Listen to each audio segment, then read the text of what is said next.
গণপরিবহন চালকদের মাসিক বেতনের আওতায় আনতে সরকারের পরিকল্পনায় রাজি চালকরা। এ নিয়ে বাস মালিকদেরও আপত্তি নেই। তবে যোগাযোগ বিশেষজ্ঞরা বলছেন এই পদ্ধতিতে শৃঙ্খলা পুরোপুরি ফিরবে না। একক কোম্পানির অধীনে বাস চালানো ছাড়া বিকল্প দেখছেন না তারা।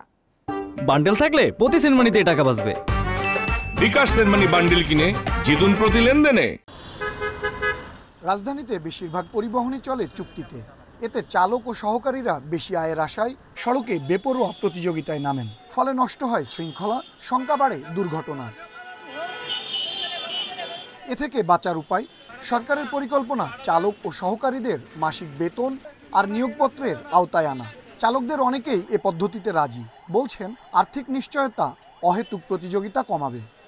যদি বেতন হিসাবে দেয় আমরা লাগি খুবই ভালো হবে, আর যদি এইভাবে হাজিরা দিলে আমরা মাথাতে অনেক প্যারা হয়ে যায়। মাসে বেতন পাবো, তখন উড়ে বাড়াবাড়ি করা লাগবে না। মাসিক বেতনে আপত্তি নেই মালিকদেরও। তারা চান বিষয়টি বাধ্যতামূলক করা হোক। বিআরটি এর ধারণা, ফ্র্যাঞ্চাইজিতে বাস এবং চালকের বেতন বাস্তবায়নে সড়কের চিত্র পাল্টে যাবে। রুলসটা কমপ্লিট করলে পরে সেক্ষেত্রে শ্রমিকরা যদি আগ্রহী হয় আমরা অবশ্যই দিব। তাদের জন্য তো নিয়োগপত্র, সে স্বেচ্ছায় যদি না নিতে চায় যে আমি এইভাবেই চালাবো, এখানে আমরা ফোর্স করি না। আর যদি সরকার এটাকে ম্যান্ডেটরি করে যে নিয়োগপত্র ছাড়া গাড়ি চালানো যাবে না বা চালাইতে পারবে না, সেই ক্ষেত্রে আমরা তাদেরকে উদ্বুদ্ধ করব। বাস রুট হিসাবে যেগুলো চালু করছি ফ্র্যাঞ্চাইজিস বেসিসে কোম্পানির ভিত্তিতে, সেগুলো এই ভিত্তিতে চলবে। এবং আমরা আশা করছি যে আস্তে আস্তে সবগুলো রুট যখন শুরু হবে তখন এই নিয়োগপত্রের বাইরে কোনো লোক আর পাওয়া যাবে না। শুধু বেতনে বড় সমাধান দেখছেন না বিশেষজ্ঞরা।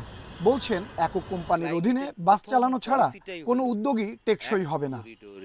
একটা কোম্পানি বাস চলবে, সে ফুল রাইডারশিপ নেবে, হাতির ঝিলের চক্রাকার বাসের মতো, গুলশানের ঢাকা চাকার মতো।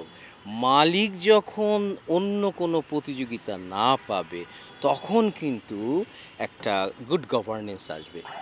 ঢাকার গণপরিবহন আধুনিকায়নে অবৈধ পার্কিং বন্ধেও জোর বিশেষজ্ঞদের। আনোয়ার সাদাত নূর, ইন্ডিপেন্ডেন্ট নিউজ, ঢাকা।